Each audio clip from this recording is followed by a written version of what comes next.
Mesdames, Mesdemoiselles, Messieurs, bonsoir et bienvenue dans votre émission Brian in the Kitchen, votre rendez-vous préféré pour vous présenter la culture des années 70. Au programme de ce soir, nous avons la chance d'accueillir le groupe Gilo Mudget Machine qui va vous interpréter deux morceaux complètement funky et déjantés. Nous recevrons également Verena, une grande passionnée de cuisine, qui va nous présenter l'une de ses recettes fétiches. Mais sans plus attendre, commençons en musique avec les premiers invités de ce soir, le groupe Gilo Mudget Machine. Bonsoir les amis et merci d'être avec nous, ça me fait vraiment très plaisir, je suis sûr que nos téléspectateurs aussi. Bonsoir à tous. Bonsoir Brian. Bonsoir. Salut Brian. Bonsoir Brian. Donc, je vous présente Julight. Vous êtes le bassiste, hein, c'est bien ça? Bonsoir Brian.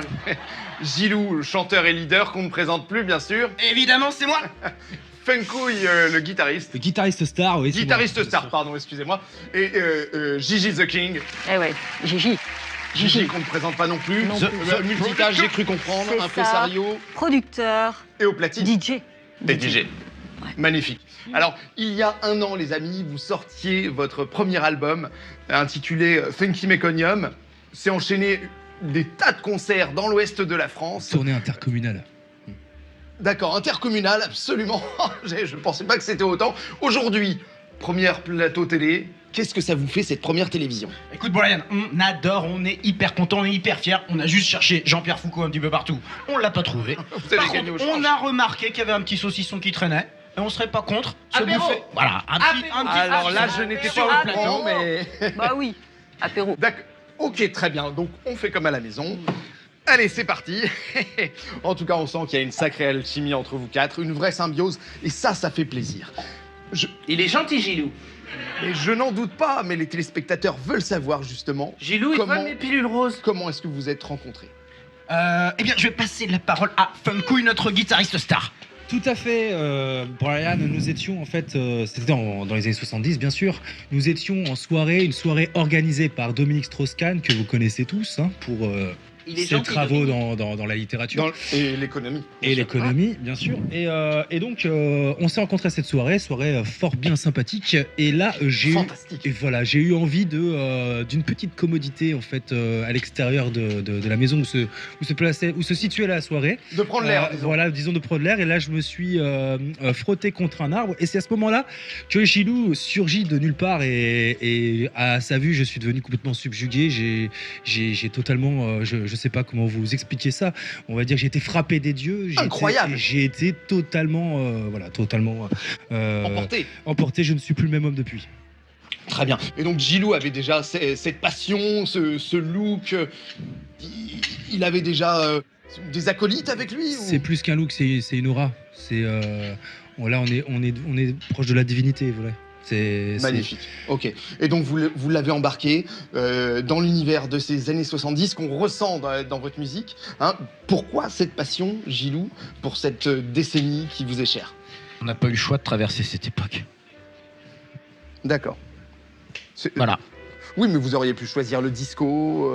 on a fait du disco. On a tout fait. À un moment donné, c'est ce qui a le mieux marché. Voilà. Notamment, Gigi The King pourra vous le dire. Voilà, Gigi, prononce-toi sur. Voilà, c'est toi qui nous a lancé à la base. Oui, bah, tout ce qui fait du pognon, on y va. On y va. Nous, ce qui nous intéresse, c'est D'accord. ça, Grâce quoi. à Gigi The King. C'est le bise, le pognon, les meufs, le jet, les jets. Ok. Donc un but uniquement carriériste, C'est si, ça. si je peux me permettre. C'est ça. D'accord. C'est ça, Elle c'est est ça. gentille Gigi. Au niveau artistique, on sent dans certains morceaux, notamment dans Funky Dance Moumout, qu'on aura l'occasion d'entendre tout à l'heure, qu'il y a des références à de grands morceaux de la funk, comme Ring My Bell, par exemple, à la fin de ce morceau, et même au début de votre album, le morceau Garam Beat.